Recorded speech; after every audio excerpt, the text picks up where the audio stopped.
Now, Kabanji, unlike the other aspects, does not have timelines. And you have heard many of our detractors saying, ngati muna Kabanja. But our detractors don't set the timetable and program for us.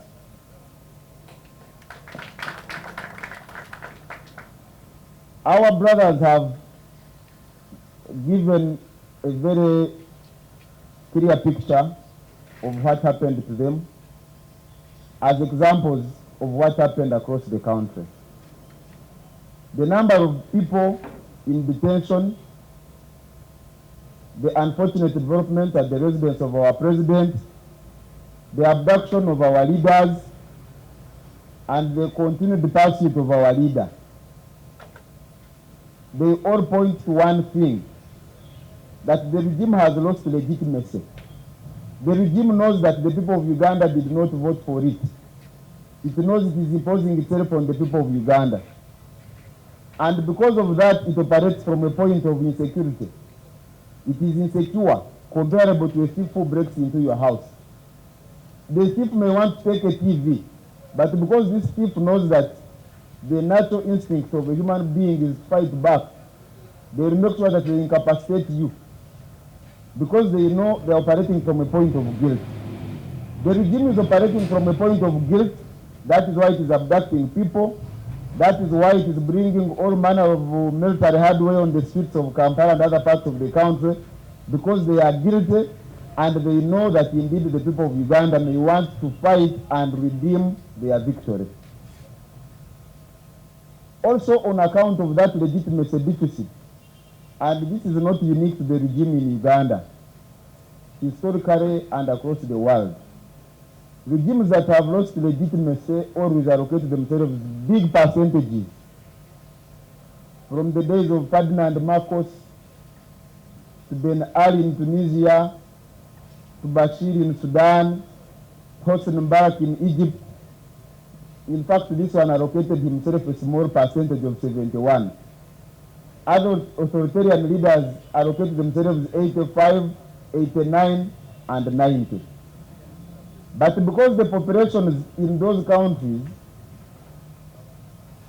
had a resolve like we have to reclaim their country from the hands of the captors, and because they did not set timelines to their version of Kabanji, even after giving themselves 89%, the regimes fell within a period of 1 year or 2 years.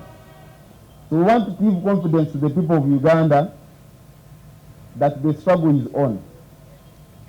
And that if you are fighting with an entrenched authoritarian regime, the best prescription to its machinations is resilience. Not to give up, fight on. This allocation of big percentages partly are aimed at discouraging people. Say, even if you vote against the regime, it will not go away. Even if you vote for an MP, we shall impose the one of our choice, like they did here in Kawempe South and other parts of the country. But we are here to tell them that they are building on sand, that the people of Uganda, whom we are very grateful to, chose change. We are also very confident that we are on the right path, that we are on the side of history, and we want to encourage the people of Uganda not to fall for the traps of losing hope, of losing confidence, that this what has transpired should give them more anger and more reason to fight hard to make sure that they live in a country where they have the right to choose leaders of their choice. We demand, number one, the stoppage of abductions. We are not requesting. It is a demand that we are placing as leaders, as citizens of this country. And we are demanding the release of all those who have been abducted. If you think they've committed any offense, why don't you produce them in court? So we are not requesting. This is a demand that we are placing, a demand that is allowable within the law. We hope that the regime will have some few people there who will sober up. We know that the bulk of it is very problematic, but hopefully there will be some sober fellows there who will say, but look, this here is not right. Let's deal with this. So it's a demand that we are placing. We are demanding the release of all political prisoners. They have arrested people since 2021. We just concluded election, they have arrested people. We are demanding for their release. It's a legitimate demand that we are placing, and we hope that the regime will sober up. We still have many things we want to fight about. The way this election was conducted, and other issues, the state modus operandi. But even as we wait, even as we are quibbling over those issues, we want these demands acted upon with immediacy. And I know that sometimes the regime will say, okay, what will you do? Well, we've given you examples. Bashir gave himself 94.5%, but not long after, he was booted out. This regime is in the evening of its time, and they know. And so as a people, we have got to be emboldened. History is on our side, the law is on our side, and so we are making these demands. We hope that they will be sober enough to act upon them very quickly. We are calling on religious leaders. We are calling on cultural leaders, opinion leaders, to speak out regarding these matters. It's not enough for the religious leaders, as we hear them many times. They call on the people of Uganda, please be peaceful, and then they promote all these campaigns, I choose peace, and so on. It's not enough for you to demand already peaceful people to be peaceful when you are quiet about the wrongs that are being orchestrated by the regime. Surely religious leaders worth their salt. You should be speaking out against these ills. And we'd like to appreciate all those who are speaking out. And a number of religious leaders lately are speaking out. They're saying, no, this is wrong. The brutality is unacceptable. The raid on Magere is wrong. The vote reading is wrong. Many more such voices hopefully can come through. Because this is no longer about just the National Unity Platform. Those who have been saying, so NUP, what are you doing next? It should be Uganda, what are you doing next? After this just concluded election. Mind you, even some folks within the NRM are crying foul that they were also rigged, that the military was deployed against them. When you have bad governance, it affects everybody, regardless which side of the coin you fall on. And so all of us should be concerned about these issues as a people. That we rise up and say enough is enough. Look, this regime obviously does not listen. But that does not mean we should stop speaking. That does not mean we should stop taking action, that we should stop demanding. They don't listen. They're very stubborn. They are obstinate. But we have seen more obstinate regimes that have eventually crumbled, more powerful regimes that have eventually crumbled. So let's play our part, all of us, whether you're a politician or not. And by the way, you don't have to be a politician to speak out against these ills, because it concerns you too. Don't wait for it to come to your doorstep. When somebody you know is also abducted, then you begin running around. We sometimes get calls from people who previously were ambivalent and they were saying we don't care about politics. They call us and they say, help me, my relative was abducted. We say, but you have been quiet all this while. Maybe if your voice had been added to ours, we will not get to where we are. So let's speak out, even when they don't listen. And there's numerous examples of us speaking out and they don't listen. But at least we get to be on record, and history absolves that. And if you see our election, it was marred by all manner of violence, the brutality, the killings, wherever we went, tear gas, beatings, including journalists, by the way, and everybody else who did suffer. That shows you the kind of election that we had. So some people think the election was on 15th of January. No, the election is an entire process. And when you're making an evaluation, it's important that you have in mind the entire process as it went. The involvement of the army, the military, as we have seen again and again in our elections, and especially in the past, just concluded election, is problematic because this is not even allowable in law. Sometimes people say we need certain reforms, and yes, it's important, our country needs certain general reforms, not just about our election. But there are things which are already in our law books. The law disallows the military's participation in partisan politics. That's already in the law. But it's not implemented. You saw in the last election, senior military officers, EPDF officers, at functions, in boot camps and so on, campaigning for the NRM candidate and the NRM general, which is not allowable within the law. But these fellows continue to do it with impunity, as we kept seeing it. So how do you expect, how could one expects those senior military officers who are campaigning for the NRM, how could they be expected not to rig for the NRM? Not to do everything and anything possible to see that the NRM is declared. That's the situation that we are talking about. General Museveni gave himself 71% of the vote. And I'm very specific with my words. Gave himself 71% of this vote, having rigged immensely, as you did see. Everybody saw videos of ballot papers being pre-ticked in favor of just one candidate, the NRM candidate, the ballot stuffing, some of which being done by military officers. We saw that even being done for parliamentary candidates, NRM parliamentary candidates who were at the Tally Center, and you could see where the NRM candidate got 20, they add 5 at the left side to make it 520. Very ridiculous things that we did see happening. We saw the mess even after the election in many places like Masaka City. Some of these things are so odd and unbelievable, unprecedented. The things that have happened in this election. For the very first time, we saw that aspirants could be deleted from a voter's register. Unheard of. But this time around it happened. That somebody says, I don't want competition. So whoever is standing against me, let's delete them from the voters register, so that they don't get to qualify to run. And this is somebody saying, I'm very popular, I've done amazing things for my people. If you're popular, why are you so scared of participating in a free and fair election? Anyhow, you go through all of that, people get declared, but the regime continues to fight. We saw the recent happenings in Masaka, which turned out to be a shame to our country's jurisprudence. How can a judicial officer disregard his own ruling? Because his ruling was, we are going to recount. If you find even one ballot box tampered with, the recount will not happen.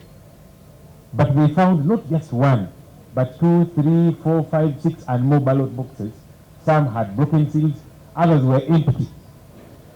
Imagine people participated in voting at polling stations and so on, but here they are telling us, no, this box is empty. Where did the ballot papers and the other forms go? No one knows. Others had ballot papers just in favor of the NRM candidate. Ridiculous, ridiculous things. It is a shame that the judiciary is actually quiet about these things.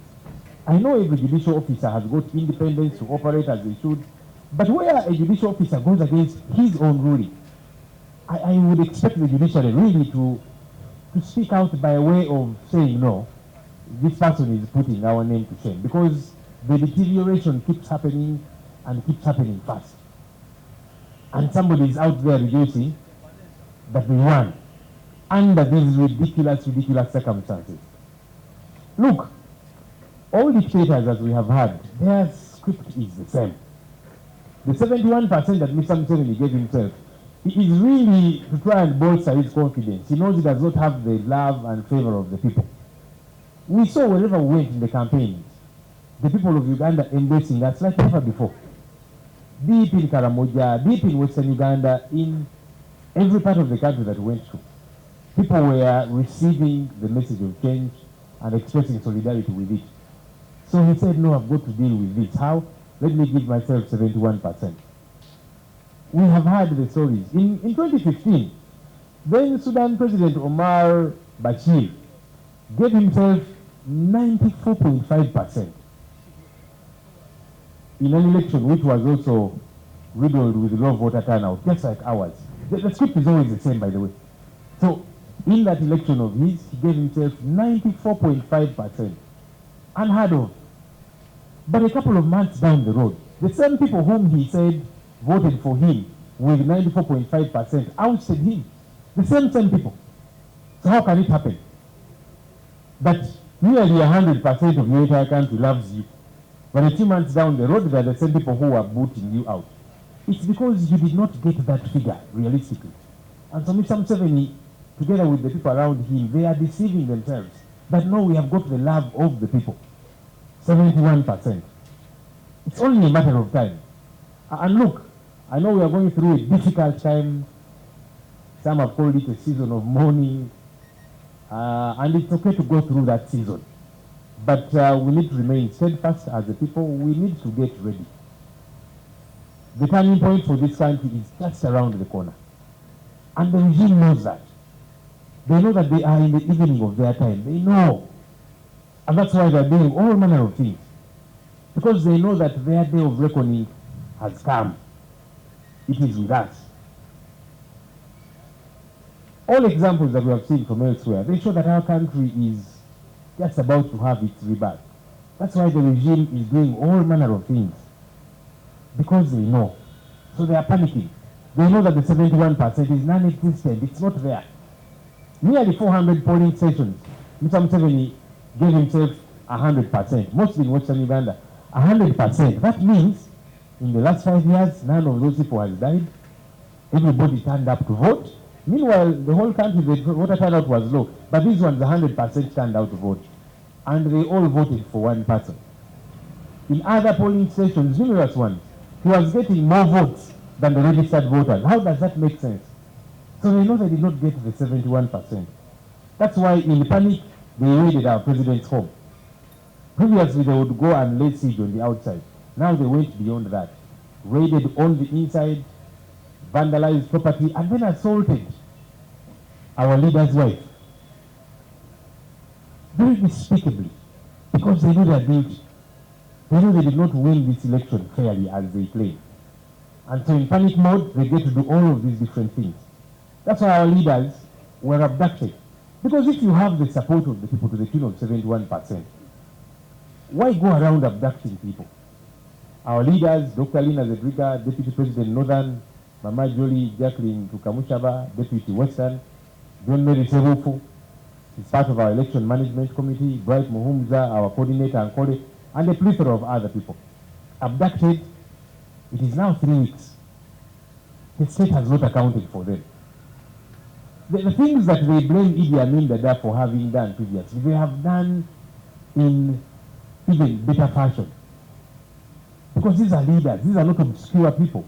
But 3 weeks later, you have not produced them in any court of law, you have not accounted for them, and you are happy that you won. But how? If you did win, why all of these ridiculous things? We have all seen the childish rants of Muhoozi Kainerugaba, son to General Museveni. Very childish rants.